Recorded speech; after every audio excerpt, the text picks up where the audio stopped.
नमस्कार, बहुत बहुत स्वागत है आपका आईपा में। मैं हूं अमन त्रिपाठी। आईपा मतलब all India progressive politics association, जहां बात होती है जनता से जुड़े हुए मुद्दों की, जहां बात होती है प्रगतिशील राजनीति की। आज हम इन्हीं विषयों पर बात करने के लिए आए हैं कौशाम्बी जनपद, जहां आज हमारे साथ बातचीत करने के लिए मौजूद हैं समाज सुधारक एवं प्रधानाध्यापक अभिषेक सिंह यादव जी। सबसे पहले आप हमारी इस मुहिम के बारे में क्या कहना चाहेंगे? बहुत बहुत धन्यवाद all India progressive politics association का, जो आपने इस मूवमेंट को चलाया। आज के इस डिजिटलाइजेशन ईरे में इसकी बहुत ज़रूरत है, क्योंकि लोगों को जागरूक करने के लिए गांव-गांव पहुंच करके जनता से रिलेट करने में जो आप योगदान दे रहे हैं और लोगों को जानकारी दे रहे हैं, उसके लिए मैं आईपा को बहुत बहुत धन्यवाद दूंगा। अमन जी, आपको भी बहुत धन्यवाद दूंगा कि आप इस सीरियसली इस काम को पूर्णतः अच्छी तरीके से निभा रहे हैं और जनता को हर एक चीज़ के बारे में, सरकारी चीज़ों के पॉलिटिक्स के बारे में क्या चल रहा है देश में, ये जानना चाहिए। उसमें आईपा का बड़ा योगदान है जी। अभिषेक जी, सर्वप्रथम आप ये बताइए कि जो आज की चलन की राजनीति है, आप उससे कितना संतुष्ट हैं? देखिए, जो आजकल राजनीति हो रही है, इससे तो अगर मुझे ये निजी रूप से आप पूछेंगे तो मैं संतुष्ट हूँ, क्योंकि राजनीति जो है मुद्दों की होनी चाहिए और देश के विकास की होनी चाहिए, शिक्षा से जुड़ी होनी चाहिए। सबसे सर्वप्रथम आता है रोटी कपड़ा और मकान। तो उसमें रोटी कपड़ा मकान तभी पूरा हो सकता है जो आज का युवा, जो पुरुष प्रधान देश भारत जो जाना जाता है, कृषि प्रधान देश भारत जाना जाता है, इसमें दो लोगों की स्थिति ठीक होगी। युवा के पास रोजगार होगा और उचित शिक्षा होगी, और किसान के पास उचित कृषि कार्य करने का उसके पास ज़मीन होगी और उस पर वो अच्छे से कार्य करेगा, तो उसका जो फसल अच्छे से उगा है उसका उचित दाम मिलेगा। तभी जो है इस देश का अच्छा निर्माण होगा, इंडिया का। अन्यथा ये जो पॉलिटिक्स है, ये किसी प्रकार से अच्छी नहीं चल रही। अच्छा, आजकल यह बहुत मुद्दा चलता है कि रोजगार की समस्या। आप बताइए किस तरह से राजनीति में बदलाव हो या सरकारें काम करें कि युवाओं को रोजगार को जो है अवसर मिल सके?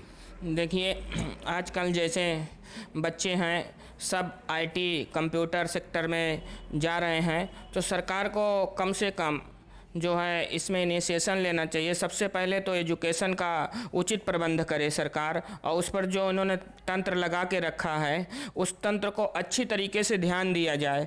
सरकार इसमें कहीं ना कहीं, सरकार की जो है मैं कहूँगा कि नाकामी, या मैं कहूँ कि वो रेगुलरिटी है, जो उस पर ध्यान नहीं दिया जाता। जितने सरकारी संस्थान हैं उचित रूप से बच्चों को शिक्षा दें।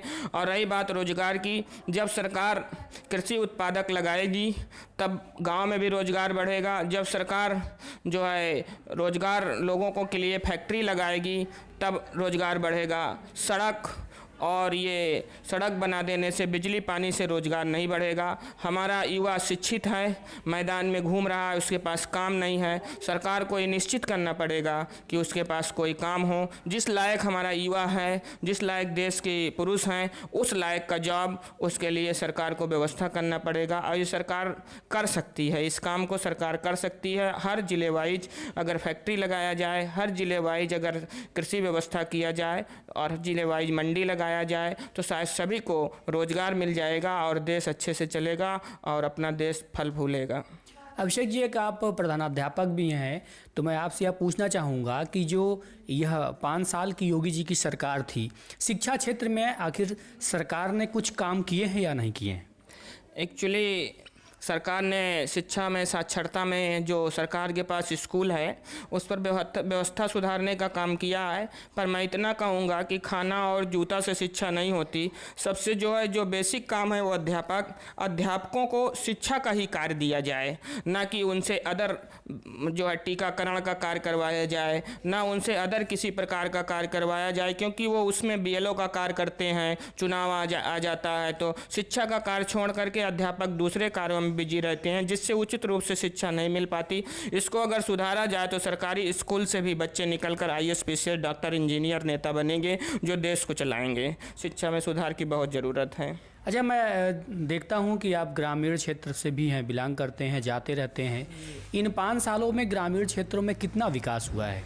देखिए, विकास का जहाँ पर मुद्दा है, बेरोजगारी चरम सीमा पे है। विकास है, लोक निर्माण विभाग ने रोड बनाया है गांव-गांव, और अच्छी रोड बनाया है। गांव-गांव रोडों का निर्माण तो हुआ है, पर मैं ये कह रहा हूँ कि निजी प्रकार से जो गांव में मंडी लगाएं, गांव में तिलहन दलहन बेचने का व्यवस्था करें, खरीद की व्यवस्था करें, जिससे गाँव के लोगों को उचित रूप से रोजगार मिले, और छोटी छोटी फैक्ट्रियाँ, लघु उद्योग लगाया जाए जिससे रोजगार मिले। और ये जो भी रोजगार की व्यवस्था गवर्नमेंट ने पॉलिसी लागू किया है वो ज़मीन पे आए, और जब ज़मीन पे आएगी पॉलिसी तभी उसका फ़ायदा जनता को डायरेक्ट मिलेगा, नहीं तो जनता उस फ़ायदे से वंचित रह जाएगी, फिर नेताओं को उसका फ़ायदा मिलेगा। धन्यवाद। अच्छा, जो जाति, धर्म, मजहब पर ये चुनाव हो जाता है, अगर इसी तरह से ये राजनीति चलती रही देश की, तो आप भविष्य क्या समझते हैं देश का? मेरा एक ही धर्म है।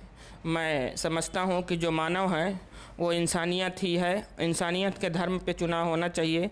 जाति धर्म के ऊपर चुनाव करना सबसे बड़ी बेवकूफ़ी का काम है, और एक सीधा फंडा होना चाहिए, हम मानव हैं और मानव हमारा परिवार है।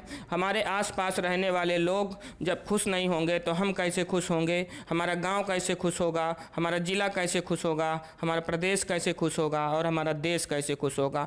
मानव की यही परिभाषा है कि हर एक परिवार, हर एक गांव, हर एक समाज हमारा परिवार है, क्योंकि अकेला ही परिवार अपना परिवार नहीं होता। ये मान करके राष्ट्र निर्माण में सभी लोगों को योगदान देना होगा, तभी आप उचित रूप से इस क्षेत्र की प्राप्ति को कर सकते हैं, अदरवाइज ये संभव नहीं है। अभिषेक जी, एक अंतिम चीज़ और जानना चाहूँगा कि कितना भी कोई भी पार्टी या कोई दल यह कह ले कि हम क्षेत्र की समस्याओं पर चुनाव लड़ेंगे और इन मुद्दों को ही हम आगे बढ़ा करके चुनाव लड़ेंगे, मैदान में आएंगे, लेकिन जब चुनाव नज़दीक आ जाता है तो कहीं ना कहीं भावनात्मक धर्म से जोड़कर यह सब मुद्दे आगे आ जाते हैं और इन्हीं पर चुनाव पूरा हो जाता है।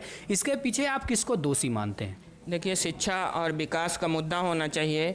नेता लोग 5 वर्ष तक काम न कर पाने के कारण और अपने क्षेत्र में पूर्णतः समय न देने के कारण उन्हें लोक लुभावने वादे करने पड़ते हैं, जिससे वो हर तरीके से अपने आप को जोड़ते हैं। इस पर मैं ज़्यादा कटाक्ष नहीं करूँगा क्योंकि वो उनका निजी मामला है, पर इतना ज़रूर कहूँगा कि दोषी कौन है? हाँ, दोषी, उसमें दोषी तो आप जिस प्रतिनिधि को चुने हैं वो संपूर्ण रूप से प्रतिनिधि दोषी होता है।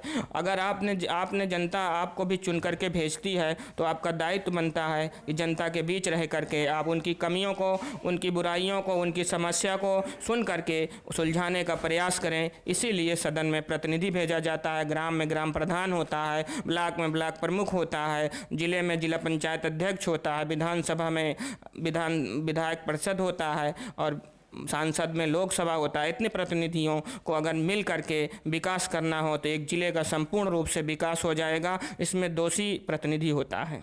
चलिए, बहुत बहुत धन्यवाद अभिषेक जी आपका हमसे बातचीत करने के लिए। धन्यवाद सर। मैं